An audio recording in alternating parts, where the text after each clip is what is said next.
Eddie Cool. My name, Meanwhile, where do you get the name Eddie Cool? I got that name right from school, from college. From college, eh? Yeah, that was in Mwiri. That's when I got the name Cool. And what made it actually to be cool? It Are was you my cool character. yourself? It Your was sitting my. posture well can reflect the coolness in you, but inside you, are you really cool? Oh yes, I'm really cool. I do things in a very cool manner. There are some Mm. things I don't just take them for granted, and I don't let people take me for granted either. I get, yeah. Mhm. You know. So yeah, and there are certain things I don't just get excited over things. I get it. I get it. You know. Yeah. Mhm. Yeah. So, but I'm a go-getter. I try, and especially when I was playing football in college, I used to make Don't sure tell me a footballer. You've been a footballer before, eh? I've been a footballer. Yes. But Eddie, what haven't you done? Have you ever heard about somebody they used Apart to call from him? okay, yes, because in the last episode we had, the dancing style was really Okay. appreciated by the viewers. It was evident. And then again, when you claim to be a good footballer, then actually it's a plus. I, How about your music, the music element? I dance. I Singing. really used to dance. We used to break dance. We used to do. Oh, we used to party when we were in college, especially. And even when I grew up, I used to dance. Salsa. I even went for salsa classes, dancing lingala. You know, who couldn't dance to music? You're a sportsman. You don't dance. Meanwhile, they claim that footballers normally, if you can't be a good dancer when you're a footballer, then there's something really not Abs- happening right. that is absolute. I That's get it. absolute. Absolute. Every footballer will go on the floor and dance. You know. Well, to the viewers, You're a welcome to the sportsman. African Reports. And this time around, we are just going to hit on the political side of it, where we're going to look into the Mhm. Afroden, where exactly we're just going to look into the Afroden political lenses. And this time around, we're looking at, um, we're just having lots of questions in us where we look at politics as an issue because we normally say politics is an area which determines our social and economic being. And this time around, we feel we need also to encompass ourselves into it more and more. We appreciate those who are with us in the last interlude which we had with Mr. Eddie Cool last weekend, but one I think where it was really so massive, and we really do appreciate um, your contribution in terms of sharing your opinions. And yes, with African Reports, we believe that sharing is caring. And by letting your friends know that we've started is why it's a plus with us. And we feel you're inclusive with our slogan of sharing and caring. So let your friends know that African Reports has already started, and we're going for our topic of discussion, which is going to be so much interesting, where we're going to look at, where we're going to look at the current political climate in and the major stakeholders and the key issues shaping the 2026 Ugandan politics or Ugandan elections. That's why we're going to leave a question to you. Do you think mostly those in Uganda or those Ugandans in the diaspora, do you really think 2026 elections will solve Uganda's political and economic challenges? I leave this to you, the viewers, but keep on subscribing with our YouTube channel, and then also follow us on Facebook. It's African Reports. My name is AKA Smoggy. It's a 3rd September, 3rd September of September of 2025, and I believe just something like 119 days, and the year will be off. I would love to go straight to my brother Eddie Cool. He claims he's a footballer, and at least to say a hello to you, and then we see where we're going. Mr. Eddie Cool, once again, you're welcome. A few words, and then we see our trigger. Thank you, Smoogie. But let me put it clear. Or make a correction. I don't claim I was a footballer. And a great footballer for that matter. I want to tell you that if you knew a man called Bogere, who used to play in Super Villa and in the national team, he used to respect me so much. If you ever heard about a man called Idi Batambuze. Oh, yeah. Idi Batambuze used to hold my boots. Are we talking of high school, or we're talking about, when I was in high school. Okay. When we were in high school. Idi Batambuze. Then what happened when you joined campus? You all vanished. Or talent grew. They always say that talent grows by age, mostly physical talent. Absolutely. So should we claim by the time you reached campus, talent had vanished? No, he just went into different things altogether. And the football was left somewhere else. Certain things change with the time. And especially when I failed to make it with the team to Sudan, the youth team. First youth team that was going to Sudan. So then I somehow lost interest. I played football, real football. I even went to Chibuli and played football with some symbols. While he's playing football, let's go into the political gymnastic, where Eddie Cool is also very safe in doing analysis. Yes, Bwana Eddie Cool, just say hello to our viewers, and then we go into straight to our area of discussion, because I've seen in sports you're okay. Let's go into the political gymnastics. Hello, viewers, and hello, Ugandans and friends of Uganda. Good evening. It's nice to be here today. Thanks to you, Afroden, for hosting me and always hosting me. It's a very big pleasure and a very big plus for me and for you, so that I can contribute at least to the development of my country, Mother Uganda. Not that I'm going to contribute so much beyond what others have done, but my contribution, however small it is, it makes a very big difference. Thank you so much. And I also want you Ugandans to always think about that. Every contribution matters, however small it is.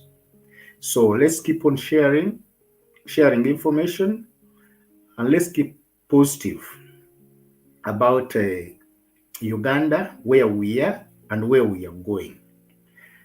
Thank you so much. Over to you, moderator. Yes, that said, let's go straight into our topic of discussion.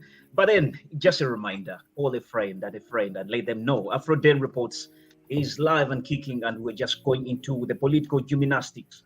And with the Afroden Reports, we're just using our political lenses to at least to ask a question to ourselves: that will the 2026 elections solve the Ugandans' political, economic challenges? With me, I'm with Bwana Eddie Cool. But let's start our show.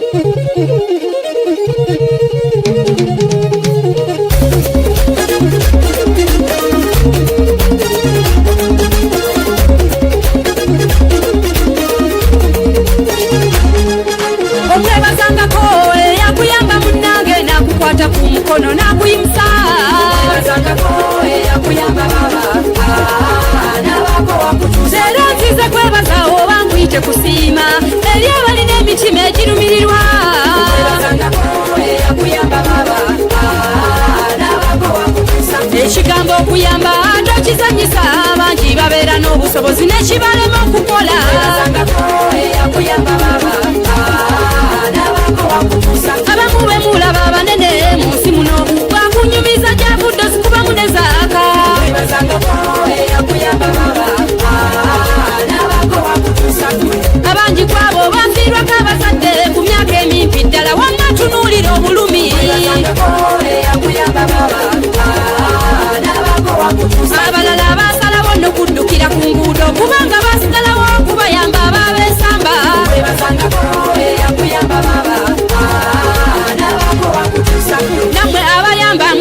mwefuula eri abo be muyambye ne mubasimbamu oluseke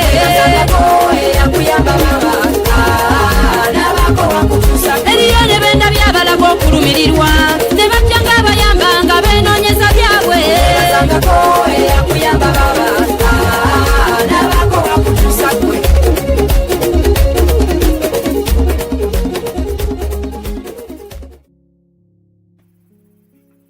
National Delegate Conference. Those in favor, stand up. Say aye. To the contrary, no. I thank you for again putting trust in me to be your chairman. I also thank you very much for electing me as your flag bearer for the presidential contest. When we came in, we knew exactly what to do. And that's why the economy of Uganda has recovered.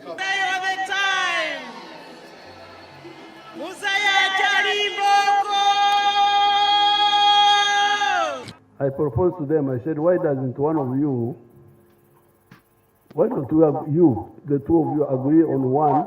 And I stand here to still affirm that I am still in the race for the second national vice chair. Person aspiring to this office has only worked for 3 years for the NRM. Whether she was doing what is dependent, that's your business. In our last meeting,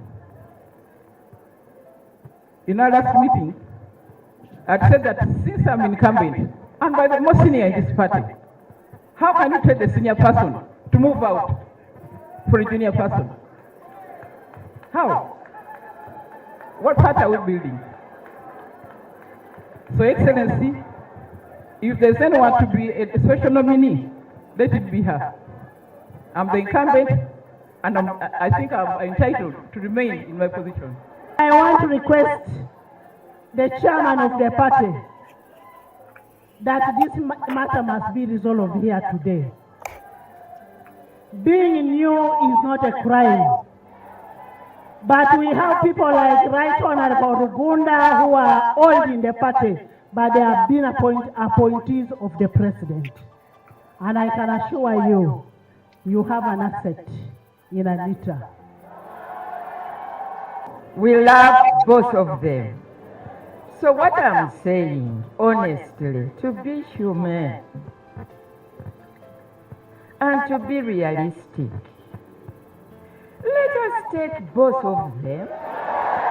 Excellency, this meeting can decide to take one person in the interest, Your Excellency, that we should not divide the party. One of the elements, Your Excellency, that we look at and the factor in law, it clearly shows that the only way we can sort out this, Your Excellency, is to allow these two ladies go and contest at the Korolo, then we move forward. Thank you very much, Your Excellency. My analysis will show a number of areas. Area number one will be the stability. The fact that Uganda has been stable for the first time in about 700 years. You know, when I see people talking, they talk as if Uganda has just come up now. We, the indigenous people of this area, know the situation very well.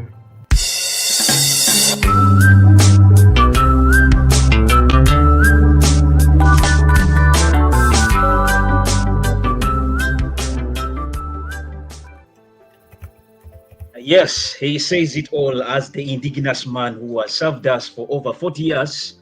Hey, the man of, I think, 81 this year is really doing wonders. He's coming back, and then he's ready to do miracles once again in 2026.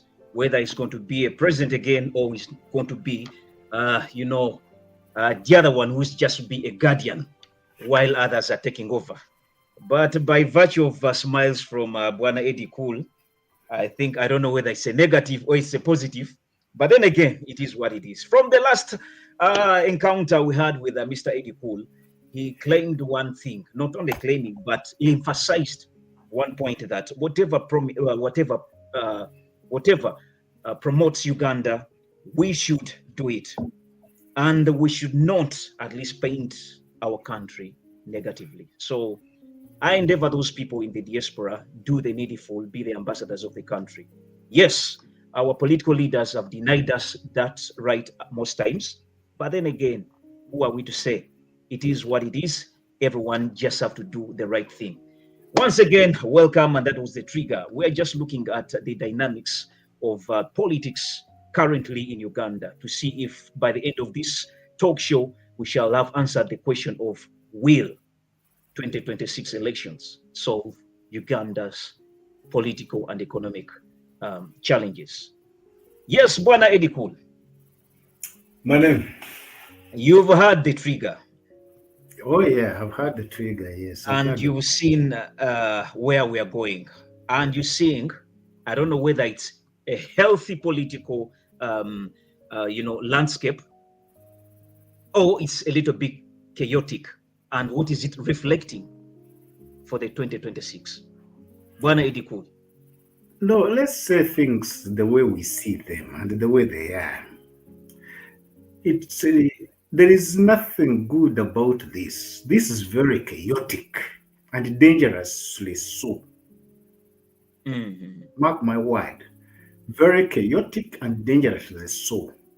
Now, does that really give you a positive result? You don't expect anything good out of that. We are headed into very difficult times. Uganda is headed into very tough times. Already we've seen what is happening. Here is the thing. When I saw what happened and what we saw in Kawempe by-elections, that one was like just a rehearsal. It was a trigger telling us where we are going, what we are going to expect in these elections that are going to take place. And over time, we've seen the trend is growing, and it's becoming very dangerous every now and then. It's being bigger. The problem is growing. The problem is growing. Here is the thing. The elections we are going into, you cannot call it elections. Who are you going to elect, and for what? No. You've seen what was in Kololo. In Kololo, it was money, and guns. Now, was that an election really? People were buying their way out, and those who went to say they are going to vote, they went to get money, they went to be bought, and very cheaply so. Now, that one tells you exactly what we expect in the coming year in February. It's going to be money again.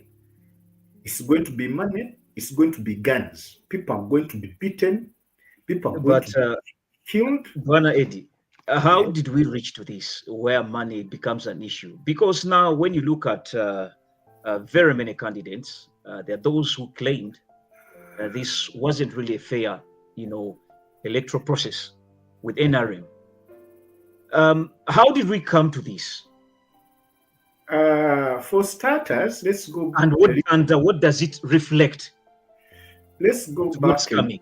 Let's go back a little to the times when we had the first elections, when after Idi Amin was overthrown. The first elections we had, when Obote was being elected, there was UPC, there was UPM, there was DP.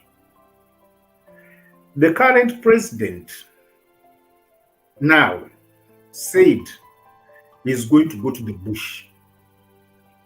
He did not believe in the elections. He stood for the elections. He did not get any vote himself as a person. His party got only one vote. And he went to the bush. He did not respect the outcome of the elections. They waged a bush war for over 5 years, which killed thousands of Ugandans. Oh, yeah, true. Claiming that elections were stolen. But whose elections were stolen? Whose elections? Was it his? No.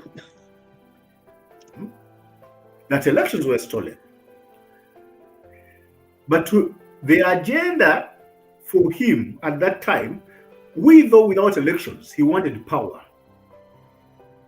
So they came to power after the liberation, and we were meant to the promises were to give us a civilian government where we should have all the elections.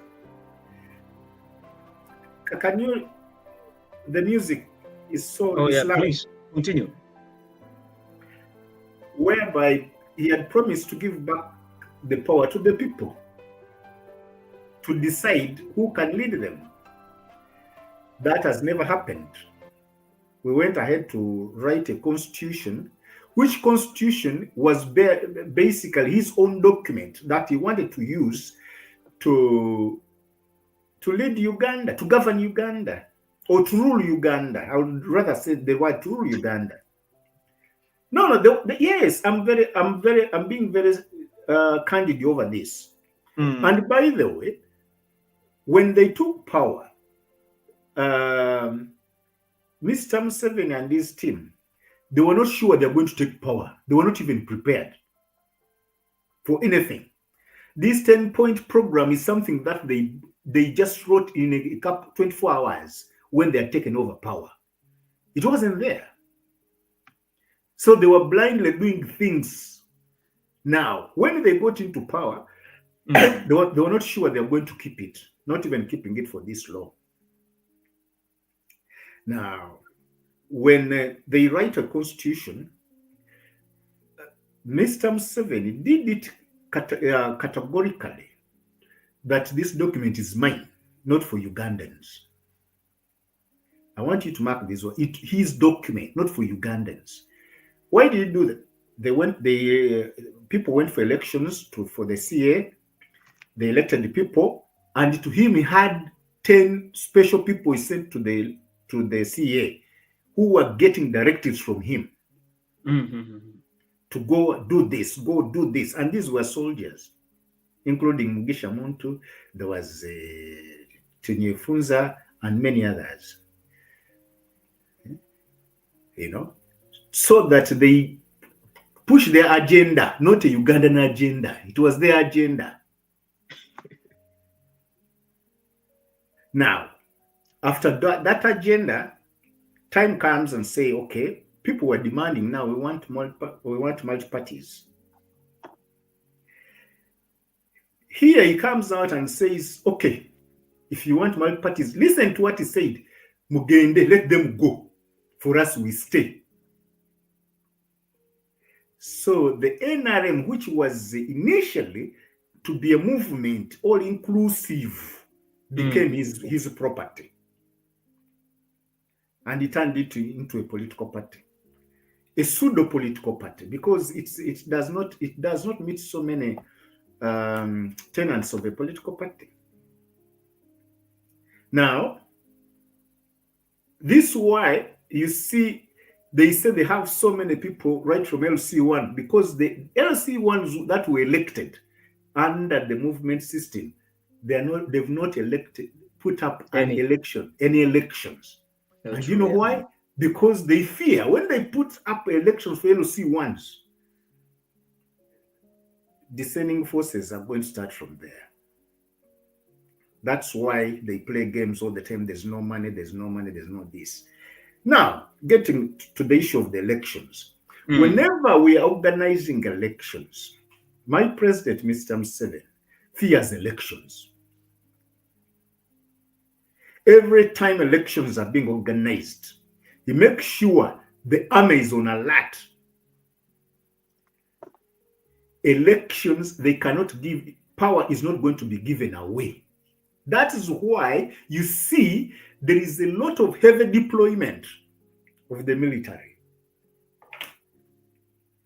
That heavy deployment of the military is on order because it's the commander in chief.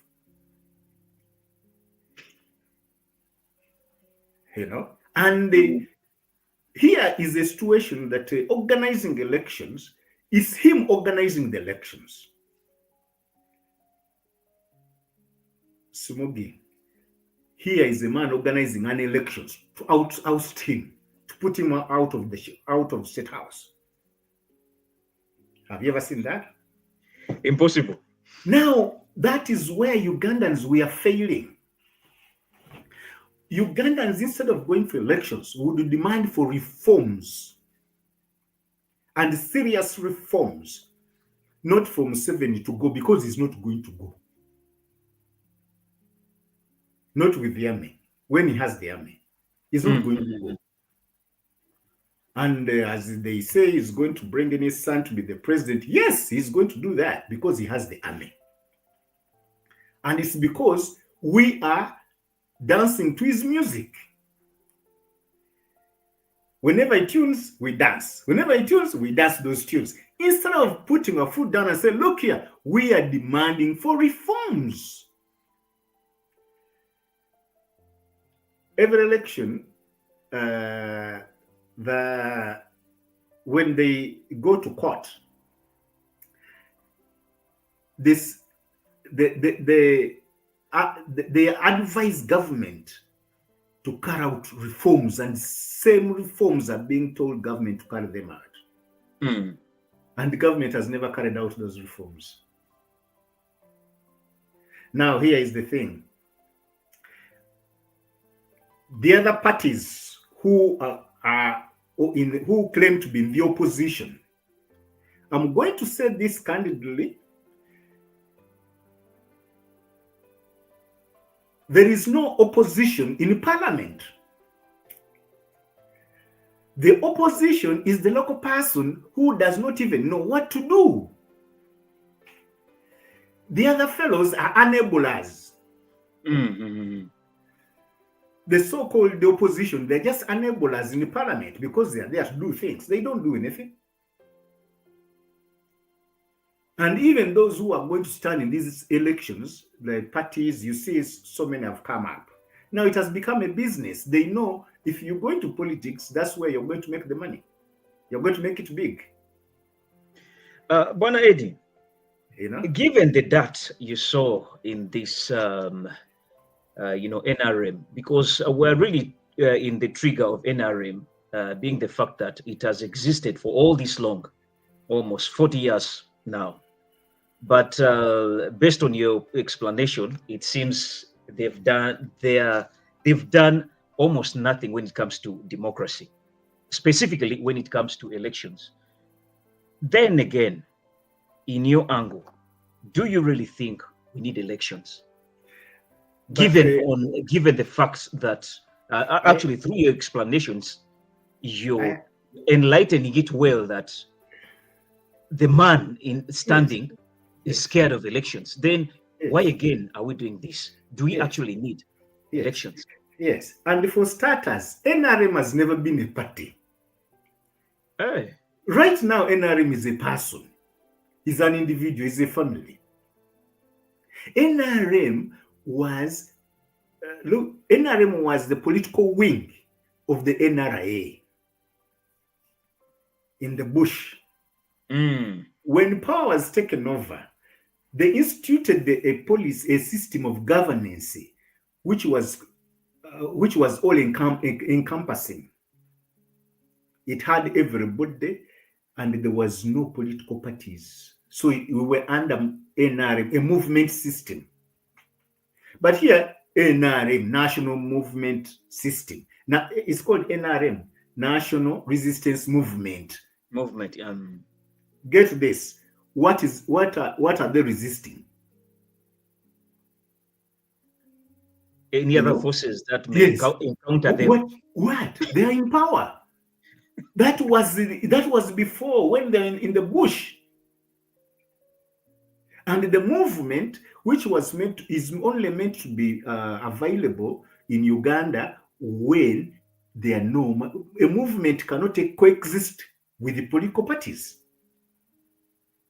So, in your angle, they should even reshape the name. Resisting. Yes. And this is where the biggest problem is, even to our politicians. This is why I call them enablers. You know? Mm-hmm. Because if they went to court over this issue, you can't turn a movement into a political party overnight. And here is a so-called political party whereby it's commanded by one person, that is Museveni, the president, is the chairman. There's no you cannot elect on his position. He is always there. That is done. He decides who is where. These elections you saw, whatever went on, like the one of Anita Among and Rebecca Kadaga. Museveni had a very big hand. He did not want Kadaga. Because if he wanted her, it was just a matter of telling Anita Among, look here, lady, you're only 3 years in NRM. The guidelines in NRM say what have you done for the party for the last 10 years? Mark that, last 10 years. But then again, Mr. Edikul, one would also ask, seniority is quite essential. It's really good, for example, for Kadaga. But what else would she actually want? Does she also want to be swept away like the way his supreme leader is, Museveni? No, because what hasn't she got? And in any case, she also steps aside. Can she? Let us not mix up things. Let's try to look at put away impunity first, and then look at the others, or this impunity and then the other impunity. The one of if Kadaga went to court, or anyone went to court in NRM, the guidelines are clear that for the last 10 years, not 3 years. And there are people who have been in NRM for years. They've never come near to being in SEC. But somebody comes only 3 years out from the opposition, now is in SEC. Leave that alone. Then a lot of money is used in billions. Where did this money come from? How come the president did not know a lot of money is being used? He knew. He has a lot of intelligence. Only if our intelligence system is not working. And that is very worrying for the country. That money was so much money. How does an individual have that kind of money? Where did she get that money from? And now you just splash that money just like that without programs. You know, it's very dangerous for an economy. And this answers some of the key areas of our question. Will the 2026 election solve the Uganda political and economic challenges? When you're talking about now the billions, in line now with the economic challenges. And there are many other billions coming up. One will ask, are we safe? Yes, are we safe? Where is this money coming from? Where is this money coming from? And the problem we have is our people. Our people have been put into a situation of not asking questions. Civic awareness is not there. People don't know what is going on. To them, they know it's Museveni and whatever comes up, you know, they cannot sit, we cannot organize to demand. And this would be the time for the so-called opposition parties those so-called politicians, Oh, yeah.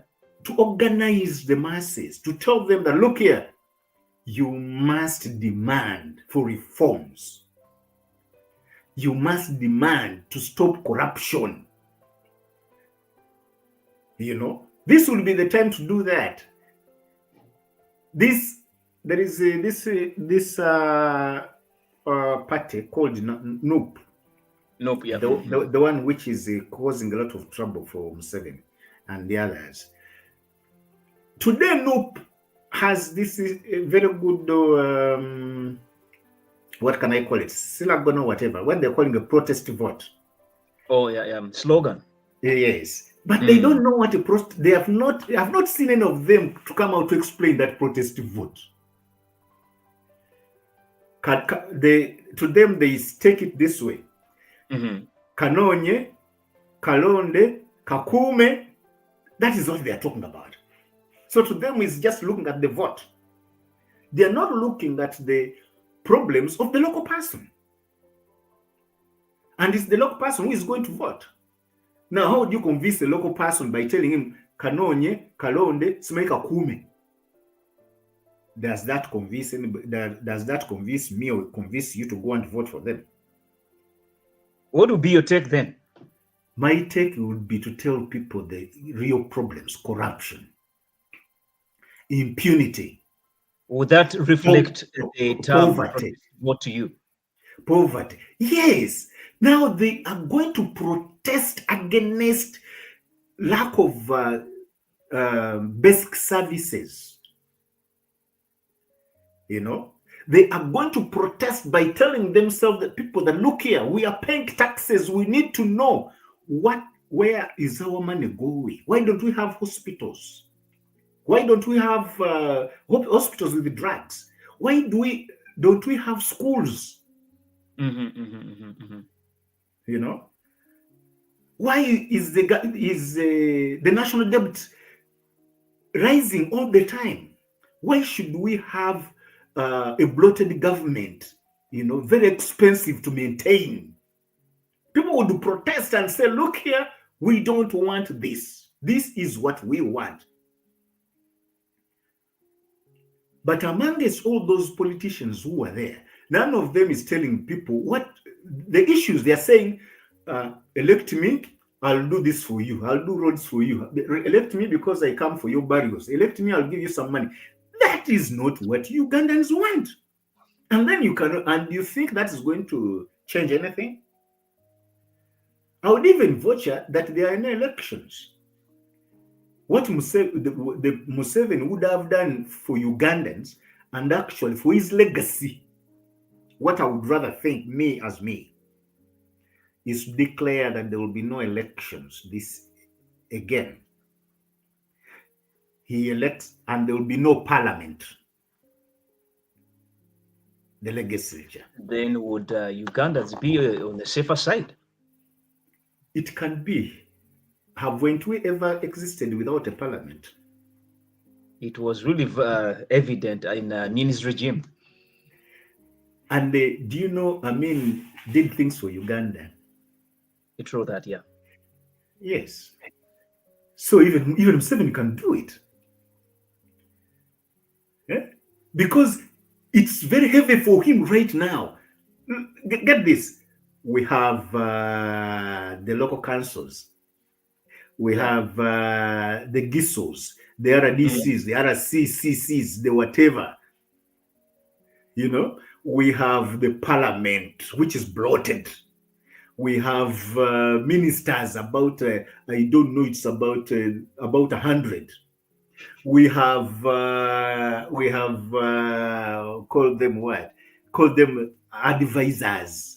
Advisors, yeah. Yes, including full figures and I don't know, and others.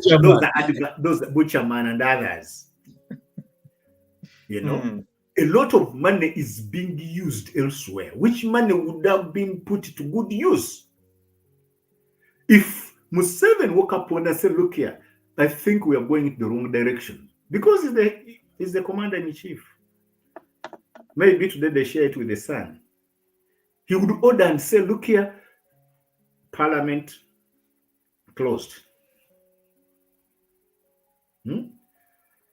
Parliament closed. Look here at Prince Nasser is saying that he also accepts it. Parliament will be closed. And there are a lot of money. Let me tell you something, Smoggy. And Uganda, for Ugandans, these people are fighting to go into parliament. They're not fighting to get Museveni out of power. Because with the strategies they're using are very poor. That's not the way how you want to get Museveni out of power. You want to get Museveni out of power? Go to the grassroots. Tell the people the facts. The right things, yeah. The right things. And the people are not being told the right things. So that's when the actual people power element will have to. Absolutely. Absolutely. This business of saying let Museveni again, that's nonsense and very dangerous too. Museveni can be there, and so long as we trim his powers, then Museveni will go. But Museveni cannot go when he still has power over the local person who doesn't know what is going on. Let me raise again this question. We had it also last time. Bobby Wine, don't you think he has done something to create more awareness based on right now the political landscape we're looking at? Hasn't he played his role to awaken the grassroots right now? Bobby Wine has done a very commendable job. Bobby Wine and his team, he has done a very commendable job. He needs support. Okay. That's all he needs is support. Not money, but in direction. This business of Museveni again, is not what is important right now. Whether Museveni is there or not, we want Musevenism. We are talking about corruption. We are talking about poverty. That's why I call it Musevenism. To go. Bwana Eddie, we've seen what was happening in SEC and what was really happening in NEC. Why all this fight? What's so special in SEC that needs to be, discussed, that could bring people to the extent of fighting tooth and nail? What's so special that we are missing? Where chunks of money has been availed? Ego, I told you about even these guys who are standing for political positions. Now, SEC, the issue of SEC is just ego. To go and brag around, I sit around with Museveni. I sit around with the king. I can go and reach his office, and then after that, you go around town and do things with impunity. But they are very useless. Look at Chigongo. What does Chigongo do? The vice chairperson. He has been there, and Museveni wants him to be there, to continue being there, because he cannot do anything. The other time he called a meeting, and he warned them never to call a meeting at Musa Court. One wants to ask also, is there a special budget for this SEC that is making these people actually fight that much? There is no special budget. That's the national money. They just get money from the treasury. There's no special budget. NRM as NRM, it fused itself into government. As I rightly stated, that this is meant to be a movement system with a pseudo-political parties, political whatever. It's a movement thing. This where Museveni orders so and so should be this, so and so should be this, so and so should be here, so and so should be here, and that is that. But if we Ugandans, us in the diasporas, and Ugandans at heart, Ugandans at home, be focused in their small numbers and tell people facts that, look here, we are paying a lot of taxes. But where do this money go? For example, money in mobile money. That money is taxed, and it's a lot of money. For free, where is it taxed? And it's a lot of money. You know, it's a lot of money. It's being taxed. Where does that money go? You know, has the URA ever come out to tell us how our money is being spent? Mm-mm. Have you ever seen URA going out to educate, to talk to people about taxes? Has the URA and Museveni's government ever gone out to prepare people how to make money? There is in Tandikwa programs. There is right now we had the Intandikwa programs. We had I mean, there are lots of programs that. Yeah? You see, let's talk like Ugandans, not politicians. A Ugandan who is suffering, yes. A Ugandan who is suffering. These Intandikwas, these are hoodwinking people. Eh? You come and give me Intandikwa. Have you assessed me? Let me tell you. Yes, let me tell you this. One time I was in Ginger, I was trying to do some civic work. I ended up in so many meetings into the municipality. Now, one time we had these people of wealth creation coming to address us and whatever. It was headed by Colonel Damzungu. So we were there with the politicians. By that time, Gume was the five, Baswale was the mayor, and Gulume was the RDC. So after, when the army man was talking, the colonel, he was talking with a lot of authority, and everybody was like taking it for, you know, wholesome. I listened. I looked at people, I looked at everybody, and I saw a very big problem. After that, I rose up. They gave him the floor. I called out to the colonel. He said, Colonel, you are trying to come up with very big programs and you come and speak with a lot of authority. But let me ask you a question. Did you ever assess me or assess anybody what they want? The colonel looked at me like this. The whole room went quiet, was quiet in utter silence. Because I was asking a colonel a question. I was asking a cardinal question that many people fear to ask. Now, you bring these welfare question programs without assessing me. Come to look at me, understand me. What do I want to do? What is my problem? What are my needs? Where can I be helped? Not tell me, Eddie, we are going to give you a cow. Eddie, we are going to give you coffee. Go and plant coffee. Eddie, we are going to give you this. No, it doesn't work like, I don't want to plant your coffee. I don't want to look after the cow. I want to look at to rear chicken.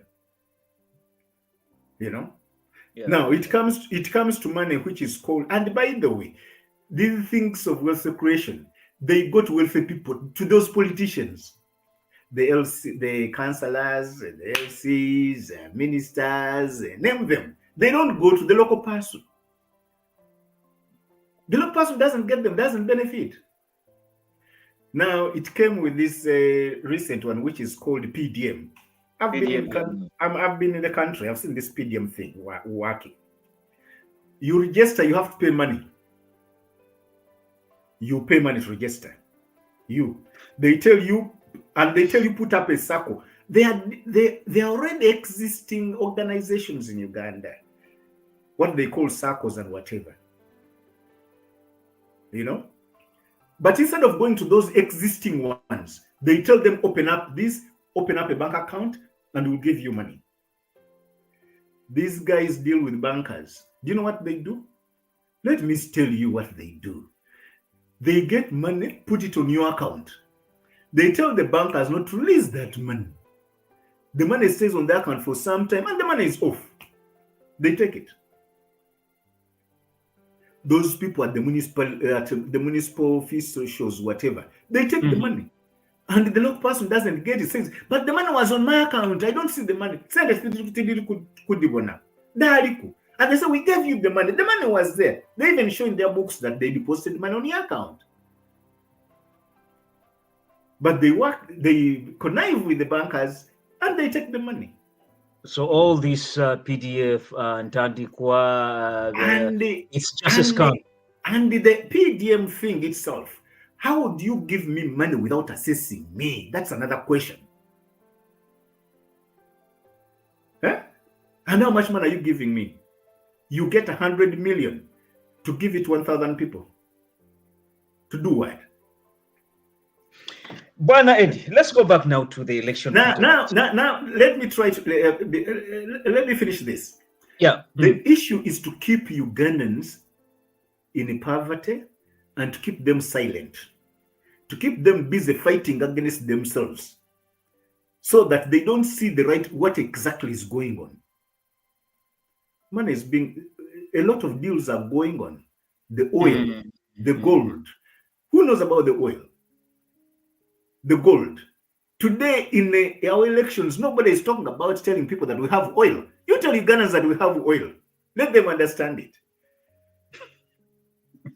So we're not actually dealing with the right questions. No. We're not dealing with the right challenges. No, the politician, let me tell you. Let me tell you this. The politicians are not doing us a service. These are not politicians, by the way. These are fellows who are doing themselves a service. Okay? They are fighting to get things by themselves. The politicians. They don't call them politicians. These are business fellows. Everybody. Now it has become business. And that is why you see they fight. They even kill. They invest a lot of money. In some years ago, what used to happen, if you're going to elect someone, you just even beg that person to come and stand and represent you. You know? You go and look around and say, which family should we go to? Whose son? Whose daughter? There's this and that. This young man here this young man he has manners. This young man knows our problems. Let us elect him. You know? But today it's about who has the money, who can steal the votes, who has the guns. You know? And that is what it is. So if you cannot talk about an election where a lot of people are being bought.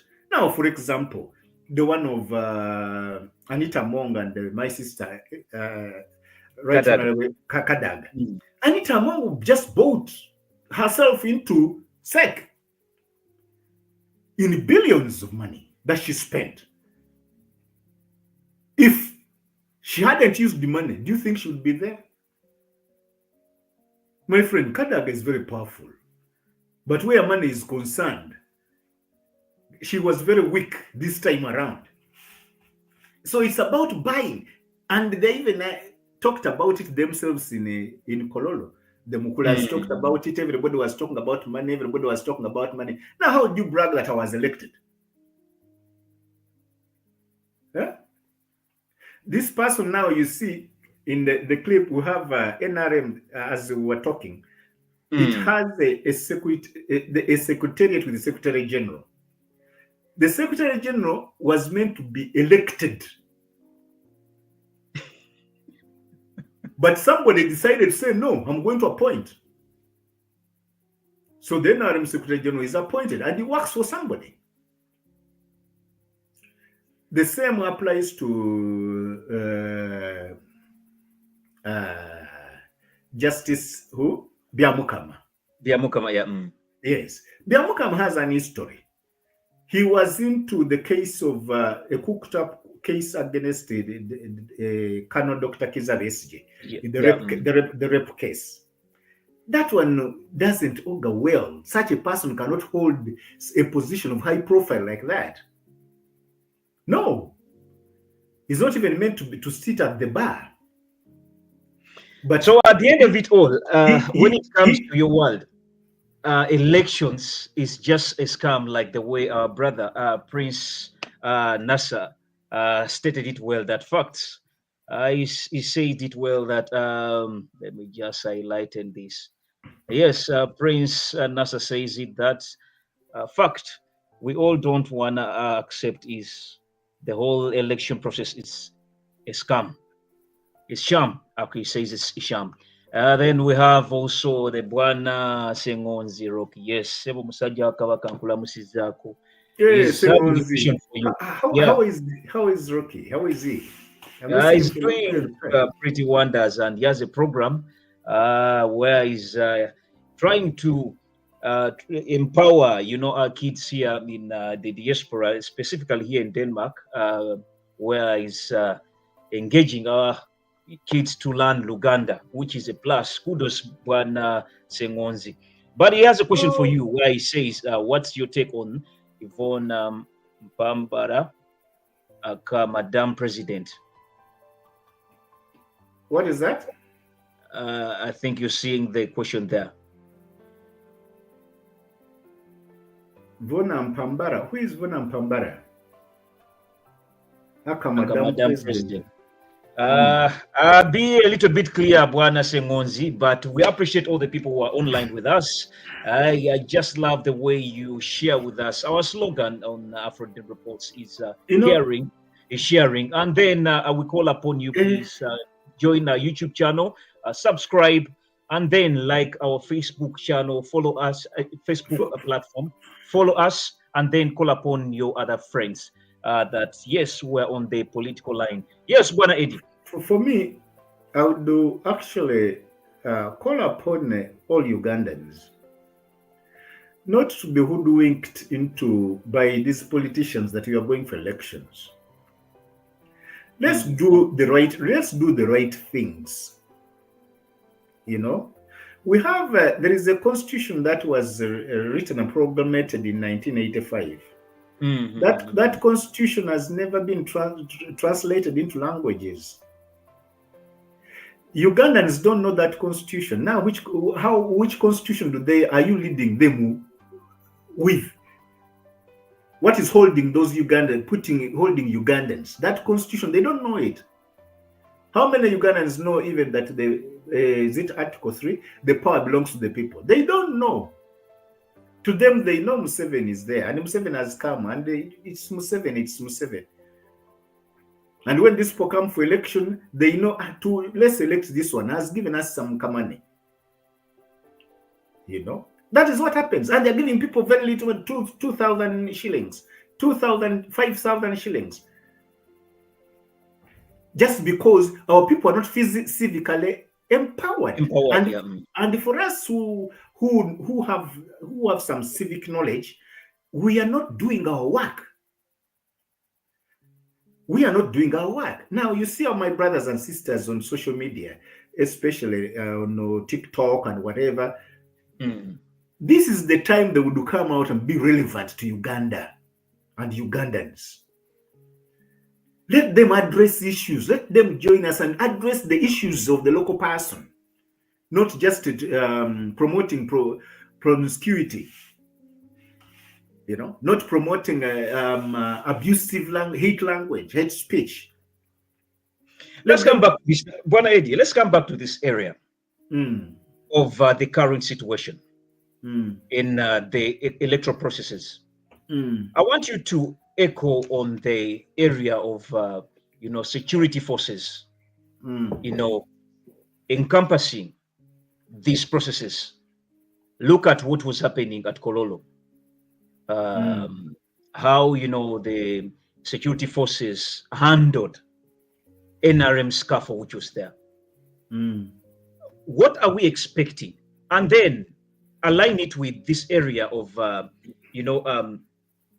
violence which was in NRM. What are we expecting? Is this current situation sending a message to what we're expecting in 2026? Now, let's get it this way. Security, when you talk about security for who? those security forces in Uganda are personal instruments. I'm going to say that again, those are personal instruments. That's what Mr. Museveni has done to own security. The security is his. It does whatever it does on his whims. This is why you see policemen and soldiers, military men, they will beat up any activity. If what was going on in Kololo, they gave them security. They guarded the place. But let Nupu go and do something like that. You will see what is going to happen. Tear gas canisters, beating them up. They're not even allowed to go on the stage a village meeting. You know, that's what that's how far we've gone. They can't allow them even to stage a village meeting. What does this reflect in 2026? In 2026, the obvious. People are going to be beaten. They are going to be maimed. They are going to be killed. You know, there is a lot of threat. Already, the CDF said nobody else is going to be president when he's not a military person. That was a very strong statement from the CDF. And he's a general and the son of the president. He said nobody else is going to be president after his father. Meaning this election, where we're going, that is going into an election, is just hoodwinking people. People also going there to eat. It's survival. If it was not survival, they would not be investing in a lot. Everybody is fighting to be the leader. How do you fight to be my... Let me give you this scenario. I have a small farm somewhere in Ufula. I employ some few people. But when they come to... I look for them to come and work for me. I look for them to come and work for me. And I pay them. Okay? And I talk nicely to them. It's me who look for them and tell them, look here, can you come and help me? It's not them, it's not the other way around, that they come to me to pay me to work for me. I don't know if you're getting my point. I get it, yeah. They don't pay me to work for me. I pay them to work for me. But here we have members of parliament, people campaign to be members of parliament. They are paying you to go and work for you. What an irony. What a mess. It's a very big malaise we're in. But this is where the current leadership wanted us to go. Here is the thing. They bad tested people in civil service to stand for elective positions when they are still working. And you cannot, where are you going to get your politicians from? It's from the civil service. People who are tested, who know how civil service works. But you get somebody who doesn't know anything about the health ministry, is either the Minister of Health, he or she has never worked there. The Minister of Education is not a teacher, has never worked there. You know? Yes, this is what it is. You know? Yeah? So we have that problem. There's the politicians. How many politicians? You're getting the details of the questions from that's Bwana Sengozi is responding. He says Yovan Pambara is she is the only female president contestant of the 150 aspirants, and she is from the judiciary, but judiciary does not do well with pure politics basically. Basically, I would also try to just put in little. I'll say from Eddie's way of expression, everything seems to be upside down. In a nutshell, that would be the answer I could give Bwana Sengonzi based on Eddie's expressions that everything seemed to be upside down. So we expect more of issues like that. But then again, the question was to you. Let me try to correct my brother Rocky. First of all, thank you, Rocky, for this information. I've heard about this Impambara name, but I didn't know that she was standing. But if she's standing, I want also to remind Rocky, my daughter is standing. My daughter. I'm her uncle. She's Kalembe. Kalembe, Nancy Kalembe, who stood last time. She's also standing again. So you're the people disturbing us. There are two. No, wait, I'm coming. There are two females.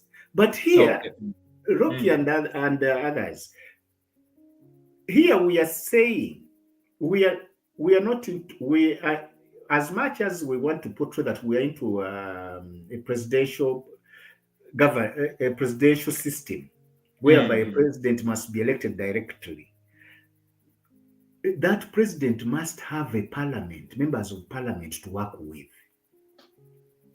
Now, these people who are coming to stand that they're independent as a president, as I'm standing for president, who is going to be your member of parliament to carry out your manifesto? Who is going to carry out your manifesto? No, let's pose that question. You are standing as a member of independent. Let's put it this way. You stood as an independent in Pambara. You've won the elections. NRM or FDC or whatever, whichever party has the majority of members of parliament. You don't have even a single member of parliament. How are you going to govern the country? All this is being hood. We say circus. And these are issues our people must know on the ground. Yeah? Our people be empowered and be told, look here, that one alone tells you that this is a circus. You see, for Museveni, he has always manipulated to have the biggest number of members of parliament. So that and he pockets everything, so that all his interests just pass through. You know, the budgets are not questioned. This is not questioned. They just go through. Give money to, I don't know who, Penetti, go through. Take away coffee, whatever, go through everything because he has the numbers. Now, if you don't have the numbers, how are you going to govern? Bwana Eddie, if one comes out to say yes, we're in politics, and then yes, we have different stockholders in this game. If one comes out to say that who is the major, who are the major stakeholders involved in these upcoming elections, and then what are their major interests and their agendas, do you really think the stakeholders we're having, they're doing enough? Who are the stakeholders here? There's no stakeholder. There's only one individual who is directing everything. A stakeholder must be somebody who has a voice, somebody who can cause an impact. But you cannot cause an impact and then you call yourself a stakeholder. Let's look at people like, the religious stakeholders. Now, have they done something? Now you are talking. What the politicians would do right now, they would be calling upon religious leaders, trade unions, teachers unions, nurses, schools, and the local people, local councils, cultural leaders, cultural institutions. Yes, those are to to be also a force into the elections, to tell them to spread the message. But what's stopping them? What is because they're dancing to the music the other man is setting. That is all. Instead of them coming out to demand religious leaders to tell people don't go to church if they're not giving you this message. They are given cars. But they're given cars. But even politicians are not talking about it. When they go to church, they don't talk about these things. When they go to barrios, they are busy talking about they want to be to what they are going to do. Vote for me. We want Museveni out. But you want Museveni out. What about Musevenism, the system that he has created over 40 years? How are you going to deal with it? So in brief, stakeholders also have failed us. They are not stakeholders. Don't even call them stakeholders. Can they go and engage Byamukama to tell him to change anything? Can they? Have you seen them getting together to say we call Byamukama or we call the electoral commission to give them our position? Those you would call stakeholders are busy fighting each other. And the irony behind it, what is so fun about it, they break up today. After breaking up, they form a party. After forming a party, they call about let's unite. Who are you going? Let's unite. After breaking off. After breaking up. So it's about breaking up. Then you form a party. And then you call Ugandans, you're going to fight for Ugandans. They are fighting for themselves. And this is what Ugandans should know. If a local Ugandan, a Musoga down in Ibulamuji, in Chiguru, in Naiviri Navitende, would know and say, is this the thing? They would even refuse to pay taxes. They would isolate particular places to say no to certain things. But these people are not telling our people the right information. Everybody is fighting to go and get something for themselves. The musicians, I don't know, our friend, the new president, today, I don't know what they have in stock. Because, yes, I don't know. But if I really knew, or if I really had the contact with them, I would tell them, I'll pass over this information. Let the music be played about the real problems, not Museveni agende. Forget about Museveni kugenda. Think about with real questions. Yes. Museveni can stay, but we want these issues to be addressed. And if those issues are not addressed, then Museveni will go. Yes, to the viewers, we're on the Afro-Den reports, and we're looking into the political gymnastic. We're looking into the political gymnastic, and just keep on following us on our social media platforms. That's YouTube. It's Afro-Den reports. Just go subscribe and then leave a comment on Facebook. Still, you go to Afro-Den reports and then follow us and then like. Yes, you've been talking about Bobby Wine and the music side of it. We have the one Sengonzi once again. He's saying something very simple here for the team. Noob. What would you suggest to them to strengthen their foreign affairs ties, which seems to be lacking as opposed to NRM? Not to mistake this with the diaspora community. I'll try to highlight this for clarity. There it goes. From Sengonzi. What's your take, Bwana Eddie?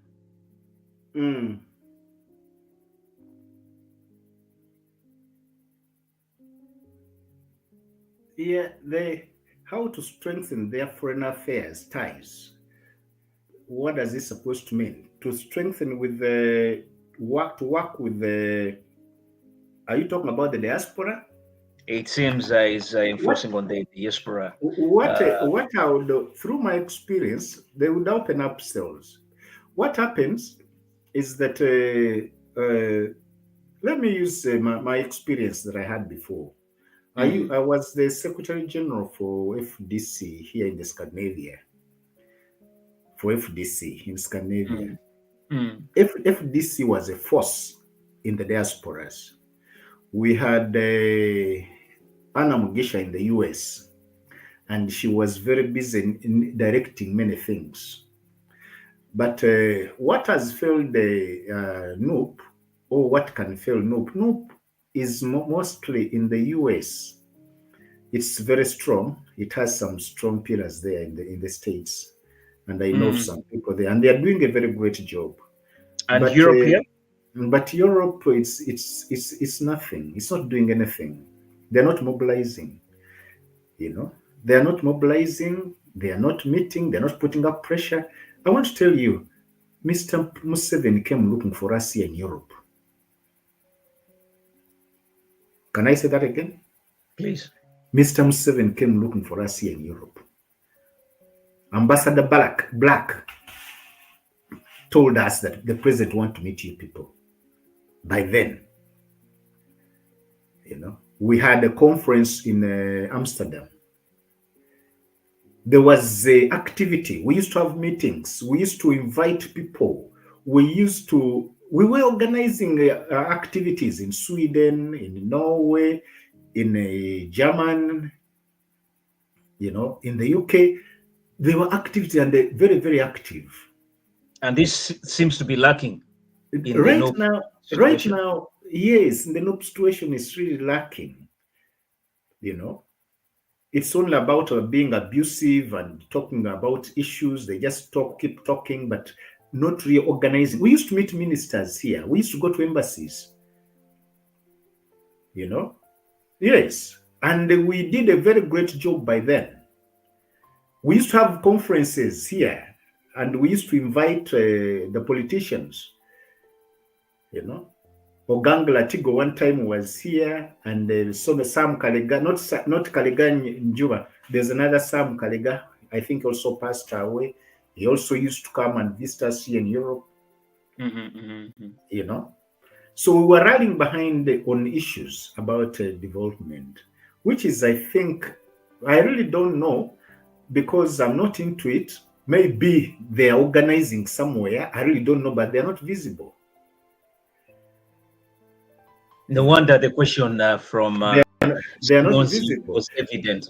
What we would do, and actually around this time, it would be very, very good if we would mobilize ourselves, regardless of which political party you belong to. But we mobilize ourselves as Ugandans. To create awareness here. Yes, to create awareness into the local people. Because even the parties we have, what I've realized, they don't drive the national agenda. No, the political parties we have are not driving a national agenda. Somebody will say, agenda. But agenda, you've been singing agenda for how many years? But agenda, poverty is continuing.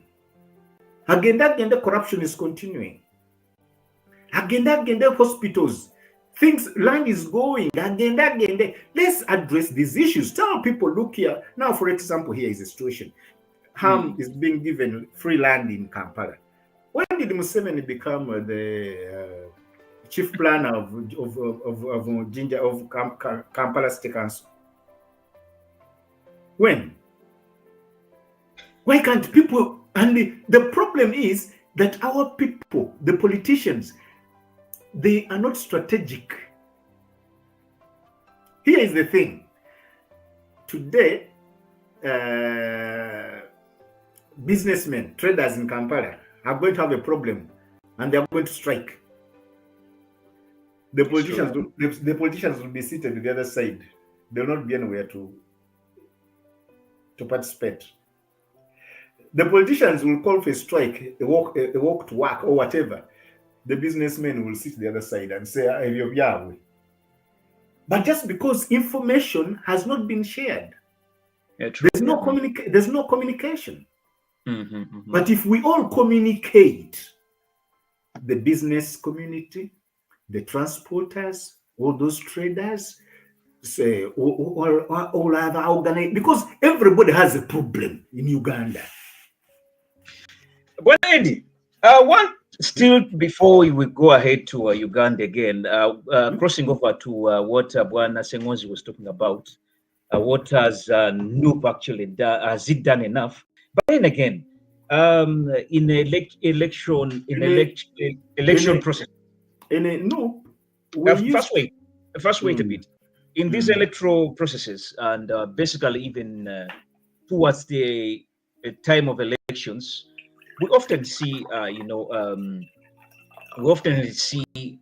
foreign communities participating into our elections. Case in point, we often see the African Union, representatives from the African Union, the East African community, the Western nations involved in this diplomatic engagement, election observations, and then promoting democratic, standards. Has it yielded any results positively ever since NRM has held elections, or ever since Uganda has held elections?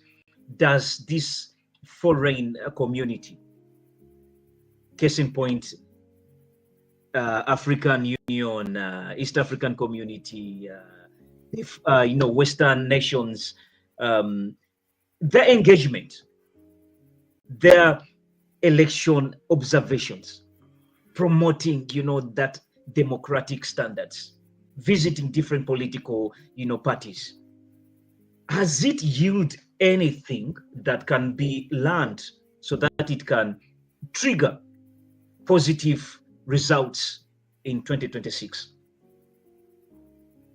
The answer is no. One, who We need understands them then. who understands Ugandan problems apart from Ugandans themselves? Who understands Ugandan's problem? Does somebody want to tell me the foreigner understands Ugandan's problem? Huh? So their effect is of no consequence. They don't understand our problems. They have limitation. These are just diplomatic smear campaigns. That is all. They are not helpful at all.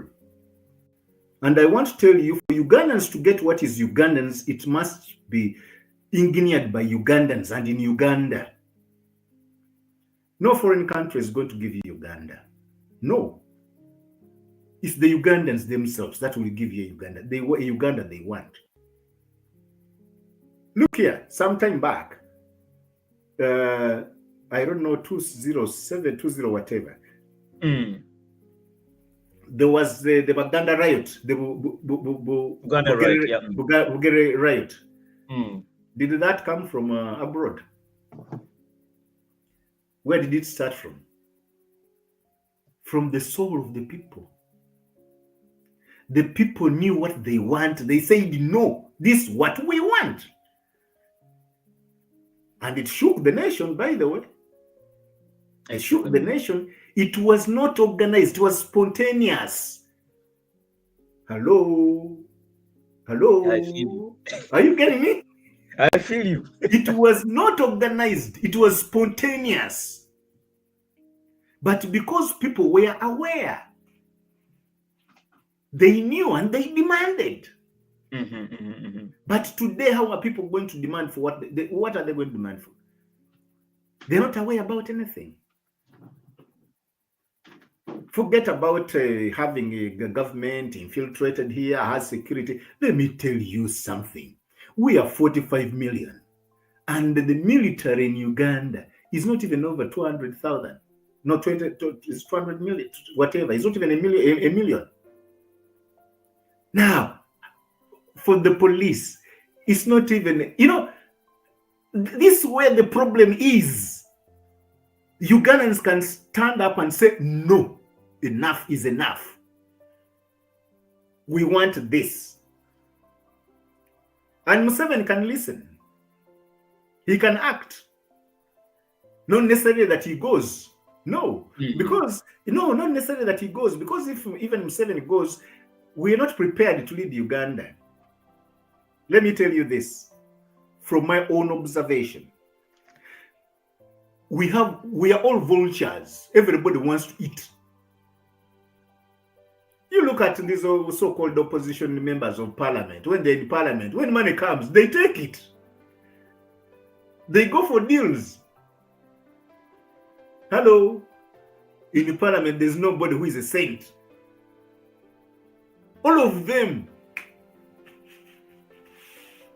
You know, when we were, can you reduce the music a little? Yeah, I hear you.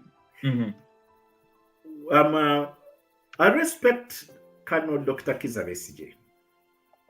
He told us in a conference, I don't know where we were, he told us that you people, if today Museveni said he's leaving and he gives me power, let me tell you, Uganda is going to be in trouble. Are you getting what I'm saying?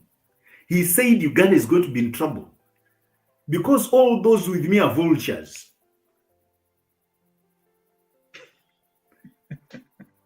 I'm telling you, they're vultures.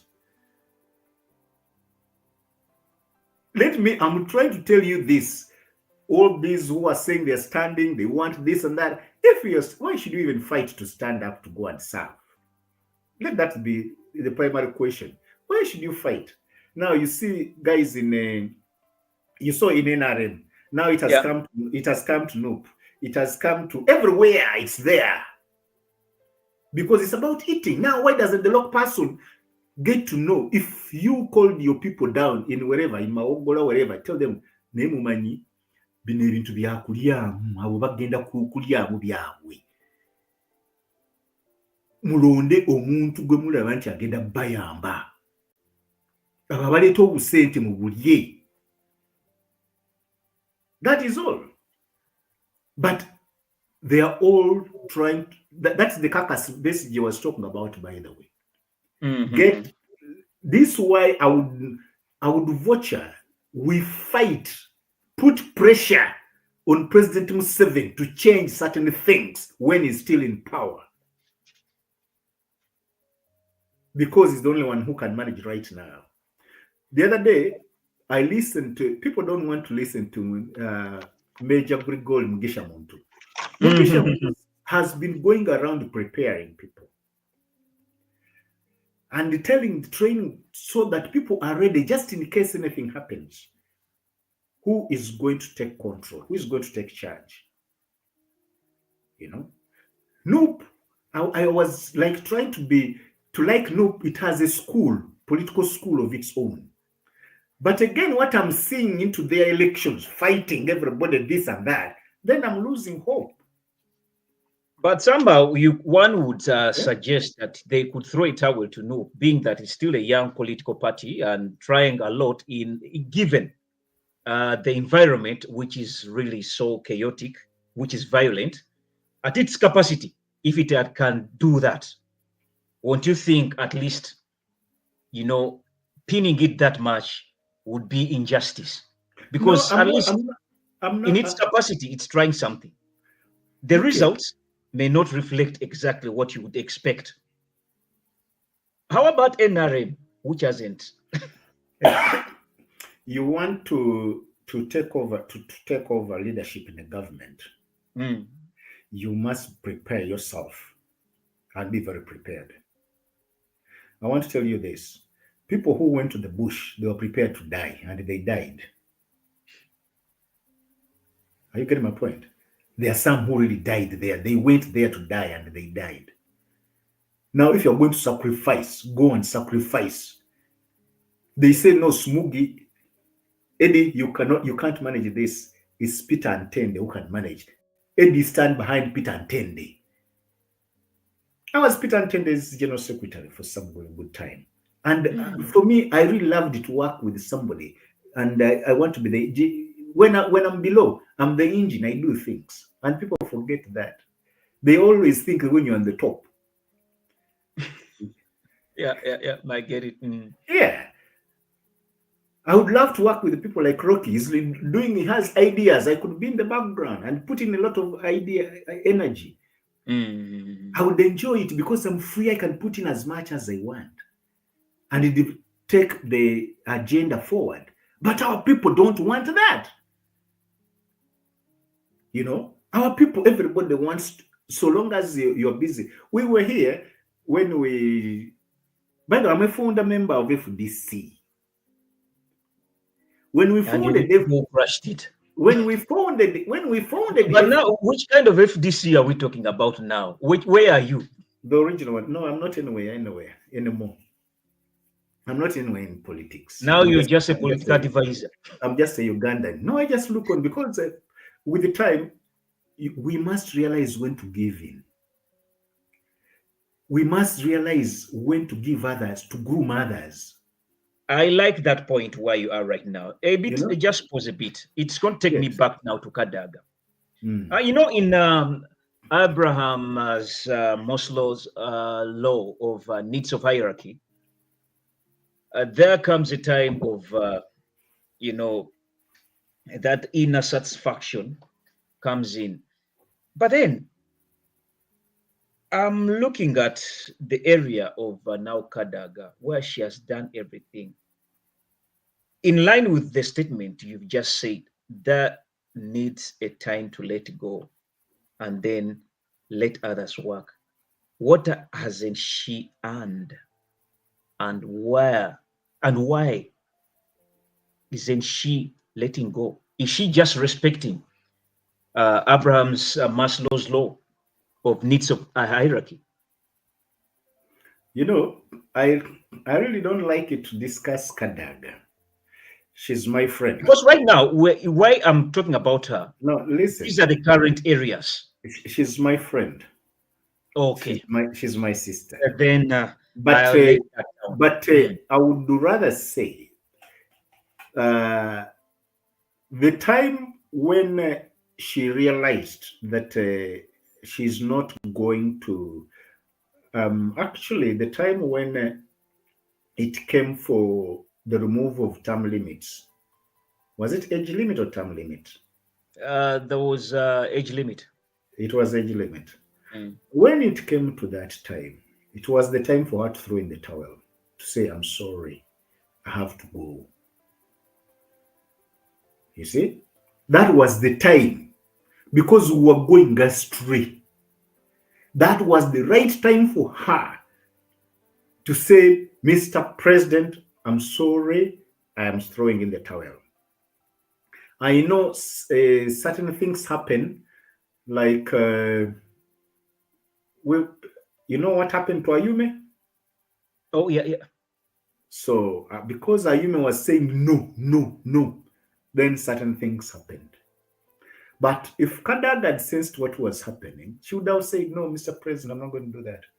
Because she's one person who has been standing against so many things. But that time she couldn't. And even when she did it, after doing it, she would have come out and say, tell Ugandans, I'm sorry, it's time for me to leave. And she would have left, went back to Kamuli and did other things.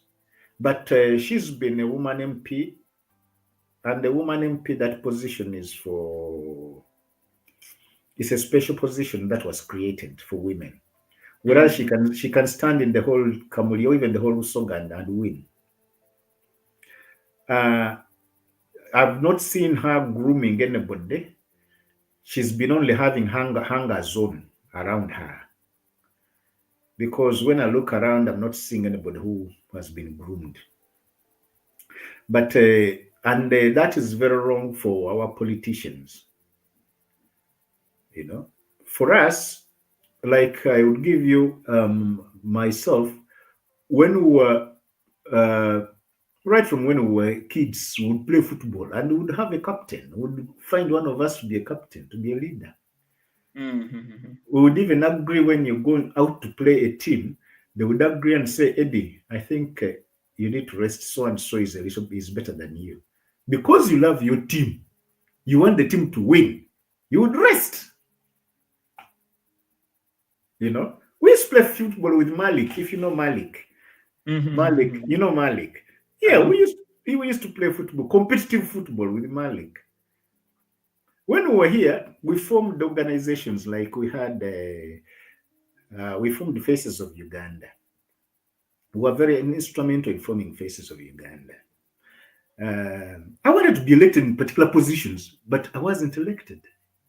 And I just gave up. I worked with those who were elected. And after some time, I reached a particular point. I was never a chairman of Faces of Uganda. Whereas I'm a founder member and I bring child, put in a lot of energy, which these Mm. people who claim to have gone to the bush claim to have put in. But we elected others and I supported them. We worked together. We groomed other people and they also came up and they took over. I like the moral aspect of yours You know, and the but discipline but you but have in you. Mm. but our people, they don't love the country and they don't even love themselves anyway. Because if you love your country, you sacrifice for the country. You want that flag to fly high. You know, you'd give it to Smugi, you'd give it to Kirunda, you'd give it to some to take it further. Don't die with it. You know, but here is somebody today in NRM or wherever, they want to die with the party. They want to die with the country. Yeah? Mm. They want to die with the party. They want to die with the country. Then, Bwana Eddie, I actually see when you, in all your discussion, you're actually letting us know about the moral, bankruptcy in NRM or any other parties. But on the other side of opposition, what role do opposition parties and then civic societies, society organizations really play in shaping these electoral processes? No, civic societies have been disempowered. They any civic society that participates in awakening people or civically Mm. empowering the people, they've been disempowered. Let's put it this way: the government does not allow people to know things. They don't want people to be civically empowered. The interest of the government is to stay in power as long as it can. Now, Mm. its main objectives to deny people, to deny Ugandans any avenue of awareness. Because if they are aware, then they will push them out of power. You know? And it's not their intention to be pushed out of power. Those people are not proud of Uganda. They don't love the country. Because if they did love the country, they would do what is right. I challenge them.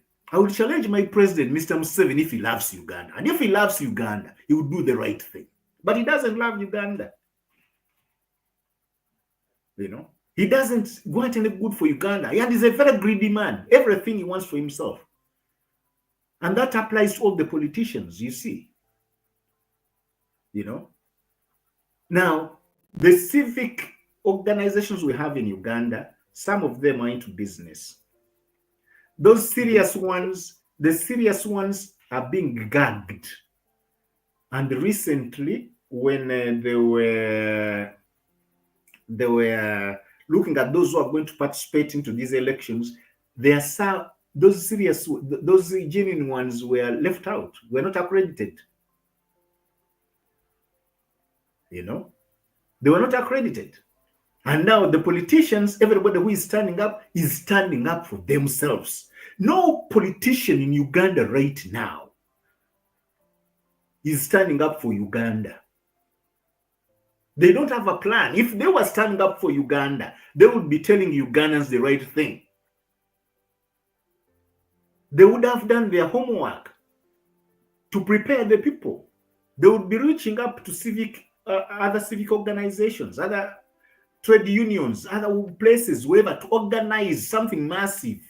You know, but they have not done that. You know, they've not done that. They've not recruited the right people and with the right message. Because this message of Museveni Agende, that one doesn't sell. Agende, even the man asks you Ngendewa. But you demand Ngendewa. And he's right, Ngendewa. Then somebody will tell you Museveni Agende. Now you go and talk about poverty. Go and talk about corruption. Go and talk about health care. Go and talk about education. And to the right people, not to everybody. It's the economy is biting. Tell the people where the money is going. The economy in Uganda is biting right now. But where is the money going? You know? Where is the money going? The taxes, they are taxing everybody. But politicians are not coming out to discuss taxes directly with the people. We don't now. Here is the thing now, by the way, where we are getting, where the problem is. You are very much aware that professionals are working. They are busy employed into government bodies. They don't have time for politics. These boys and girls, the chaps you see in politics, they don't know nothing about how economy is being run. I don't know if now we get the answers to our questions. Definitely, because when you've already handled the current situation, I'm really seeing that you've dealt properly with the stakeholders, and now you're getting at the real key issues where you've at least echoed on the democratic reforms, you hit on the governance and the corruption. I'm seeing, while you're discussing, I'm seeing that at least you're driving the point home. I know by the end of it all, in a broader perspective, we shall see if we've answered the question at hand. Security side of it, I like the way you actually sliced it well. And the legal aspect and constitution, because come to think about it, all these are the areas which are really essential when it comes to these issues that may align our 2026 to be positive if they are dealt well. But then again, absolutely, the viewers, your contribution also is wide paramount by sharing your comments. And those who have really done it, it's a plus. Please just call upon others and tell them, yes, as we're almost coming to a conclusion, we still have some little minutes and we shall be having a little advert and then later we'll come back again. But Mr. Edikul, you last touch before we get our sponsors for this program. I would call upon Ugandans not to rely a lot on politicians. Ugandans should rely on themselves. Everybody should awaken each other. Let's share the information. Let whatever information you have, share it with a friend. Awaken them. Because this problem is not going to be solved by politicians. These politicians, as I rightly put it, they are just vultures. They're also waiting till the carcass. Whereas Ugandans are busy suffering. Oh, yeah. And Ugandans themselves know their problem. No foreigner is going to come and help you with your problem. No. Instead, the foreigners are going to come and disorganize us. I would love a Ugandan where Ugandans take back their own Uganda, because we know we know what we want. We know ourselves. And a country without a moral fiber it is no country. Ugandans need to start. We need to go back to our roots. We need to know what Uganda is. We need to build the Uganda that we love. We need to build the Uganda that we are proud of. Whereby you stand up anywhere you go, wherever you go anywhere, and you say, I'm Ugandan. with emphasis. Only just dressed up in Oh, yeah, white. yeah. Not, you do not fear, you say with the pride that I'm a Ugandan. But what keeps Ugandans together? There is a question that we've not really discussed, and we really need to discuss it at some point in time. Who is the Ugandan? What keeps us as Ugandans together? Where is our pride? Yeah. Where is our pride? So we are, those things that used to keep us together, we are destroyed.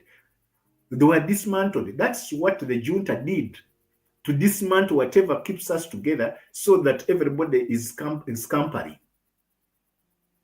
In Busoga, forces are fighting each other in Lango, in Acholi, in Mbarara, everywhere. Whereas we had the pride. Now look here, we had the regions by then. We had, how many regions do we have in Uganda? I think how many regions do we have in Uganda? But then we had, were they 4, 5? We had Ankole, Bunyoro Kitara. I don't remember very well. I'll try to look back. But we had Kitara, then Bunyoro Kitara. Yes, we had Bunyoro Kitara. We had Ankole. We had Uganda. We had the Busoga. We had those. But right now, today, they are talking about Buganda is nowhere. Hello, where is Uganda? They are talking about Central. You even saw it in this NRM thing of the elections. The Karangwas from where are standing as in Central, not in Uganda. So we had regions. We had Buganda was a region, Buganda. We had Busoga. We had Ugisu. We had this and that. And then we had certain things in those areas that would keep us together. Mm-hmm. Yeah? That would be, those were the pride of our, we even had football. I remember we had Eastern region, we had Northern region, and we had football. People were playing for their regions, and everybody would be invested in where he's coming from. Yeah? I call upon my brothers and sisters in the diaspora to invest where they come from civically, not just giving people money. The money they are giving them, this is why we end up losing that money. One, that money doesn't help them. Enlighten them. You give them the money and you also enlighten them. Tell them that, look here, this is how life is meant to be led. This is how you're meant to be governed. This is how you have to demand. Today, getting in Dagamuntu in Uganda, you have to go and pay money to NIRA offices, and it takes ages to get it. But that is the basic document that somebody must have. And some other people, the gullible ones, go and just pay it. They pay the money to go and get in Dagamuntu. Why should I pay for a document like that one? Why can't you demand it? Why can't you mobilize people to tell them, look here, let's go to NIRA offices and demand. Let's go to the district offices, because getting a job, somebody must give you money. Mobilize people, go to district offices and demand that we want to be employed. If you don't employ us, we're not giving you money, and we must be. You will not employ anyone if you want money. Those things can be mobilized, but we are talking about other things. Yes, Bwana Eddie, you're echoing on Ugandans in the diaspora to do the needful by investing in physical education and then empowering people. What comes to your mind when something like this happens in your world? Part of Uganda is an institute designed to prepare students for rewarding careers in the vibrant hospitality industry. You're talking about this one. Copenhagen International Institute of Catering and Hotel Management is here to provide a solid foundation for Ugandans in catering, hotel management, knowledge and skills required to excel in various hospitality sectors. Our courses are designed by industry professionals to ensure that students learn from the best to create well-rounded graduates. We offer practical training and internships to students using state-of-the-art equipment which is used all over the world to prepare our learners for jobs both locally and internationally. We are located in Kisasi on Bahai Road, 8.7 kilometers from Kampala city center. Copenhagen International Institute of Catering and Hotel Management. Yes, Bwana Eddie Cool. We move with the Copenhagen International Institute, and then it's doing something positive for the people back home, empowering, at least trying to economically empower people back home through education, and then probably they'll yield from that as they get jobs. I was trying to relate with this, with what you've been discussing, but then again, I'll align well with what you've said.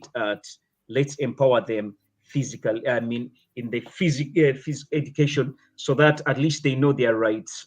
They know their rights in terms of the political world, because it is a determinant to all their aspects and all spheres of economic and then social way of being. Bwana Eddie Cool, one would love to ask one question as we're almost coming to the end. All that is said, as a Ugandan, what can he do? Because the way you've enlightened everything, it seems that we are left with nothing apart from fighting for ourselves. What can we do as we go through these, electoral process tensions as we come towards 2026 general elections? What can a Ugandan do? It seems that what you've stated, we have no hope. The government is still going to belittle us down. Before I go to that, let me appreciate my brother Joseph for the wonderful job he did. He did a commendable job of putting up this kind of investment at home. He's empowering our people, and I would love to support him so much, such that in the education he gives, there should be some little civic education, so that our people know when they finish studying, they must go and get jobs. These jobs are there, not for people who are qualified, not people who are unqualified.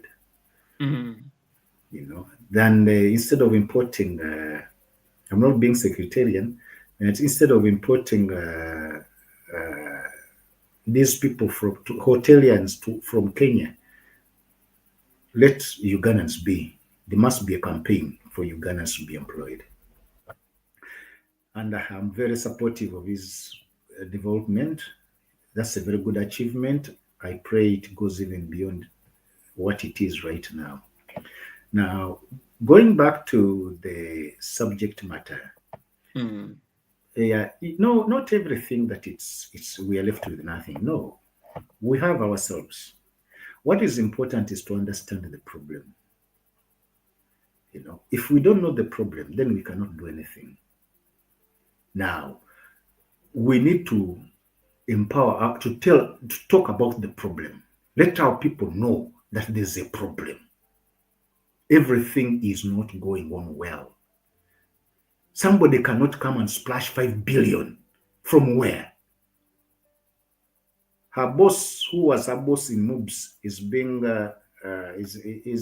incarcerated for employing people irregularly, 2 people irregularly, that they caused the financial loss. But nobody is questioning the billions of shillings an individual is spending. Nobody. Where is that money coming from? Somebody goes and puts on structures, as you saw somewhere in Bukedea. Yeah. A government cannot put up such structures. How come an individual has put up these structures? Where did she get the money?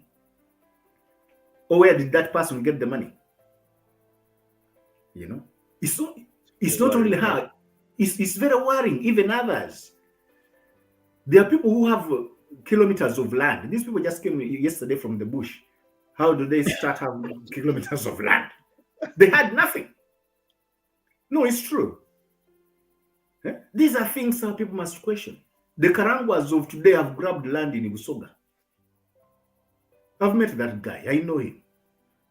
Mm-hmm. He has terrorized people in Bugerere. He has gone as far as Irundu. But our people are not being told the problem. If people understand their problem and the cause of this problem, they will deal with it. Just as the Bagandas try to deal with the issue, though later some others sold them off. Mm-hmm. Yes. Everybody in Uganda needs to lead a modest life. And we have that possibility. It is possible. But you can't talk about the minnows in Uganda. There's a lot of, let me tell you, Uganda is a very wealthy country. We have minnows, gold, diamond, or name it, so many in Uganda. But they're being owned by a few individuals. Today, where my friend and the relative Kirunda Prince comes from, Nkutu, where they come from, in the Bugweri, they are telling the people to move away. These people extract. They pay them peanuts. They extract all the minerals that are there. And then these people come back. Or they give them somewhere to stay. Why can't they be part of the project? There's a project going on in Eastern Uganda, in Busoga. They call them, they are extracting rare minerals. I met some of these guys, asked them a question. Are you really doing what you? But given that somebody took me to that meeting and that somebody had interest, he shut me up. Said, no, Eddie, don't ask those questions. Because I was going to ask them, is this really what you're doing is right? You tell somebody, move away, we get the minerals, and then you come back. Or we give you a small piece of land somewhere. So we need to empower our people. Our people need to get the knowledge. When you send them that kamani, tell them, ask them about the problems. What did you do today? Did you demand this? Did you tell the LOC chairman that you either write me this letter for free or you even quit? Mobilize others. When you see a problem in the village, go and be part of it. Go and help somebody. They're taking somebody's land. Go and be part of it. Don't say, no, they're taking his land. Me, I'm not going to be there. I'm not going. No, go and be part of it. These drones. Yes, these drones are someone else. Yeah. I don't even see how these drones come and pick people and other people are just looking on. Yeah? People should wake up. See, a drone is picking somebody. They are not dressed into military attires. They are grabbing people. And our people are just looking on. Fight them back. Tell them, don't take this person. Who are you and why are you taking this person? Demand. Huh? But our people are not doing that. I go sometimes to the police and demand to ask for questions. But I ask policemen, why is this man being arrested? For what? What is the charge sheet? You look at things and then policemen get tremble. By the way, let me tell you something. Those policemen and other officers, they respect somebody who is in civilian clothes. I don't know if you're getting me. I get it. Yeah. Depending on how you present yourself. Yeah. But our people don't want to do that. When somebody is in a uniform, he has certain things that regulate him. Certain things they cannot do. But our people don't know. They arrest them without reading their Miranda's rights. Huh? You arrest me without reading Miranda's rights. Ask you questions. Why are you arresting me and why are you taking me? I'm not going nowhere. But yes, Bwana Eddie, time is not on our side. I think we need to create some messages. Let me say this. Let's create some messages. Share them on social media, empowering our people. Let's not focus on trivial issues of abusing each other. So and so has done this, so and so has done this, or even showing off. Showing off does not make sense if your people are badly off. We can show off when all of us are okay. You know. Let me divert you a little bit, Abwana Eddie, in just a Yes. few statements. I want a response from you. Yes. Just a quick one from the current situations too. From the US, the Uganda-USA relationship right now, the hidden agreement they made on the deportees. They're trying to deport from the USA, of which some of them are criminals and then not so certain. It has been an issue in the parliament.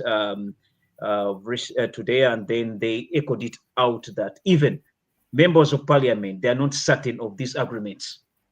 And they were wondering how secure are Ugandans with the deportees they are bringing, and then how did we come to this? Who is wondering? Where is our interest? Who is wondering? It was in parliament when the opposition. I saw. No, I saw it. Joel Senyonyi was asking questions. But here is a question. Who is Joel Senyonyi in Museveni's setup? Joel Senyonyi, just like any other, is just an enabler. Museveni does he have an issue? Does it have an issue? It does. Consequences, strong ones.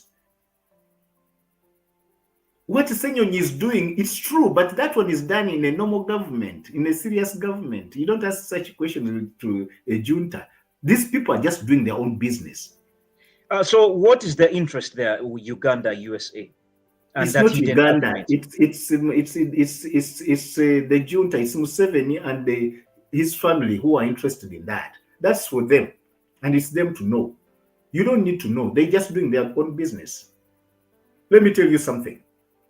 They've been deploying soldiers outside Uganda to other countries. The High Command doesn't know. The Parliament doesn't know. They only come to Parliament to tell them that you give us money. No, Besigye said it sometime back during an election. He was challenging Mr. Museveni about the deployment of officers, our men into Congo. He said, I'm on the High Command. I didn't know. Where were these decisions made? But if somebody sitting on High Command doesn't know, who is Joel Senyonyi in Parliament to ask such a question? I sympathize with him. He's doing a great job of talking about what is wrong. But it has no effect. It has no consequences. It's laughable. This is why at one time they called the CDF to come and attend the Parliament. He said, I'm not going. I'll beat up those buffoons. I'll even lock them up. But if somebody can call you members of Parliament, you're being called buffoons, they will even lock you up. How do you say you really keep up on asking questions? The other thing is somebody running the show is his own business. He's doing things by his own self. Ask yourself a question. Where are the generals who went to the bush?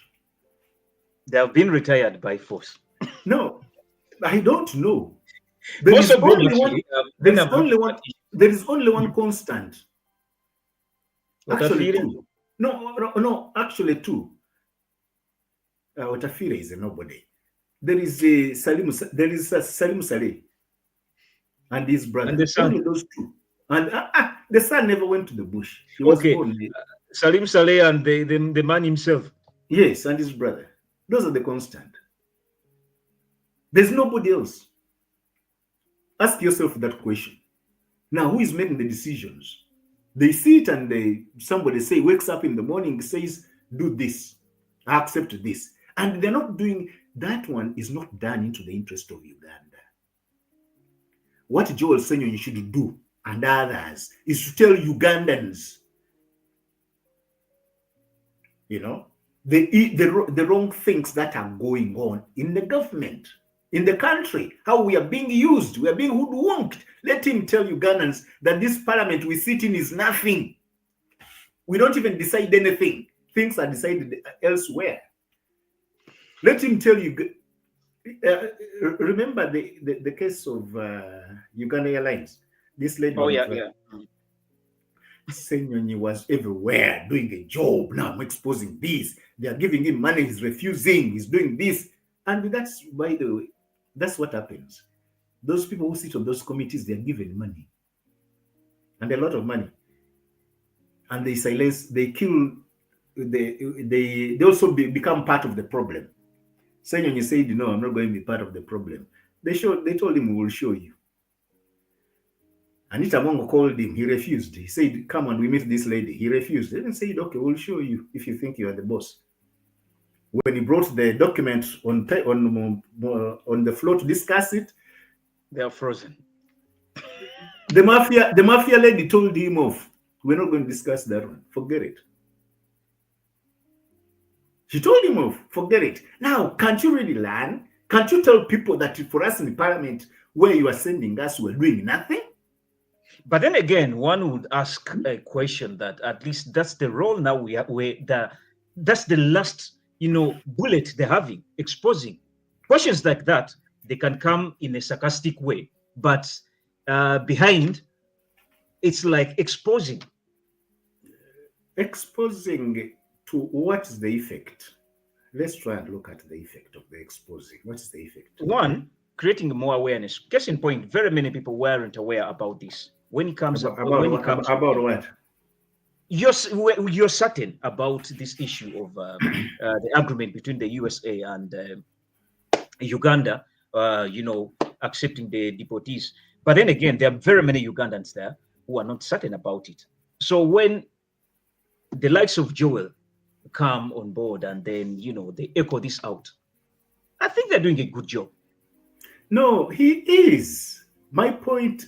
I get your point. I applaud him. He's doing a very, very good job. But should he stop there? No, this is why I'm saying, but he's not doing good enough. He doesn't have if they had a system whereby the drums would be going on. Look here, we have a problem that is coming up. Now, let me take you back a little bit. When we were young, they used to drum on issues. Drums used to do a lot of awareness. When you hear a drum, you know there's a problem on the village. Are you getting what I'm saying? I know it. Yeah. You even read it in the books. Did you read about Okonko? I know it. Now, here is a situation that our people are not getting it down. And you're not telling them what to do. They would resist it. These young, I want to support every effort that is being done, but we're not taking it further. We're not taking it more at a higher level. Joel Senyonyi is doing his job, a very good job, but we're not coming up to support him. Nobody is coming up. We have Spire, Chironde, Spire. Spire, we have Spire, we have the Agora, and this other lady, I forget her name, and quite a number of them. We have the Gen Zs, quite a number of them are doing a good job, but we're not taking it further. It's only about talking. We're not mobilizing. We're not mobilizing. Eddie, time has really not. Give me a minute. We are not being strategic because if we would have so many departments, we pass over information. There should be another department somewhere to go and carry out this information to the grassroots. There should be action taken. Are you getting my point? There should be action taken. But these things are only ending up here on social media. This way somebody says, they just stop. I'm very, very grateful for what NOP is doing and some other politicians. NOP is a very young organization, but it has done a very commendable job. They've set up a political school under circumstances. They are setting up structures in so many places. And I don't know programs they have, but I would recommend them to go deep down to the grassroots and tell the people the real problem, not just telling them that Museveni agende. Let them expound on the protest vote to tell people what should they protest, not about only voting.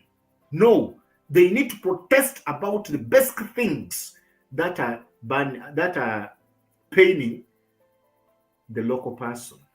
That's my call. Wow, what a submission. Now, just love to ask one little thing before I end. You're a man who has done wonders in a way, and most of the times you, I'll say, you're versatile in very many things. We started this show when you assured us as a man who was so much a good footballer. And then it was evident last time when we saw your dancing techniques were really solid. This time around, as we come to a conclusion, if you are a host, allow me to ask you one question. In fact, not asking, allow me to request you to pose one question to the viewers in line with our discussion today. Pose one question to our viewers as we set off. I suggest to them, or I pose one question? Pose one question so that it can, click, so that maybe as we come back next time, we shall start from that. Let fellow Ugandans, Smoogie has put me in a very difficult position. And I want you to know this man is not a very easy man to tell me to ask a question, one simple question to Ugandans. My question would be, you as a Ugandan, wherever you are, apart from your family sending them money, especially for you in the diaspora, what else have you done for Uganda? I love that. What else have you done For as Uganda. a Ugandan? Yes. What a nice question. Yes, as we conclude our analysis of today's topic of discussion, it's evident that the political climate in Uganda is dynamic and multi-faced. Ongoing discussions and research will be vital in ensuring a comprehensive understanding of these factors, which we've tried to, slice way back from our start of this topic of discussion, and the factors influencing the 2026 elections. Well, a big thank you for those who have joined us, who have contributed, and we keep on asking you and requesting you, please keep on subscribing with our YouTube channel, and then keep following us on Facebook and different platforms. It's Afrodem Reports, and keep the discussion flowing because what you're doing aligns well with the slogan of Afrodem Reports, which is sharing is caring. So by we coming here, we're not the best, but at least we try to do our initiative to see that we contribute to the ongoing situations back home. Because indeed, Uganda needs us. And a wake-up call for all different platforms, not only ours here, but all different platforms in the diaspora. Use your social media platforms, respectively. And these situations of, fighting one another, I may not enhance something productive.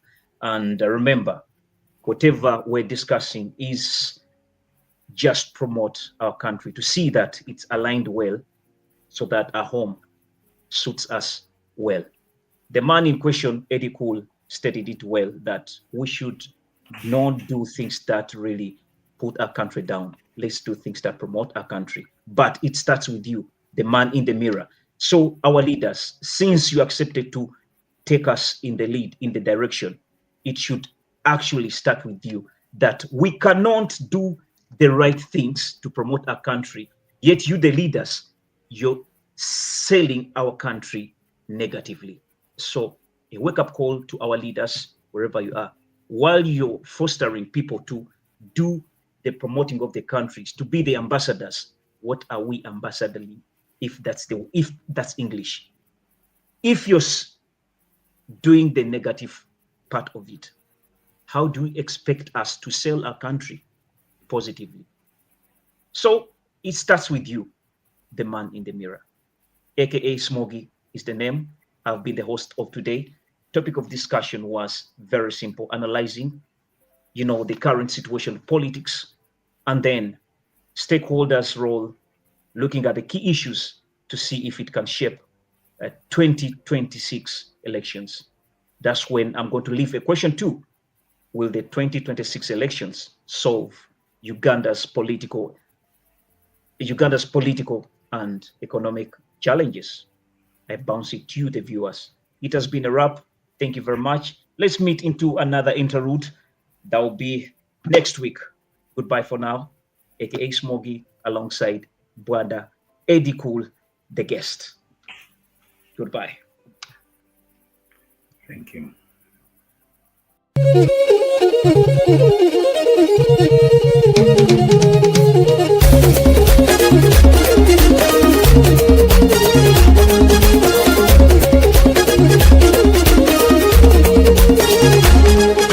Okwebazangako yakuyamba munange nakukwata ku mukono nakuyimusa.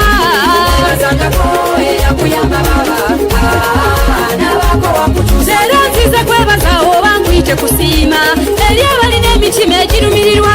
Okwebazangako yakuyamba baba nabako wakutuza. Ekigambo okuyamba tokizanyisa bangi babeera n'obusobozi n'ekibalema okukola. Okwebazangako yakuyamba baba abamu bemulaba abanene mu nsi muno bakunyumiza gyavudde zikuba munezaaka.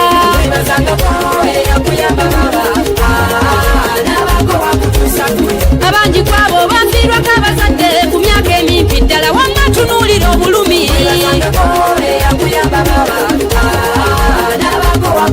Abalala basalawo n'okuddukira ku nguudo kubanga basigalawo okubayamba abaab'ensamba.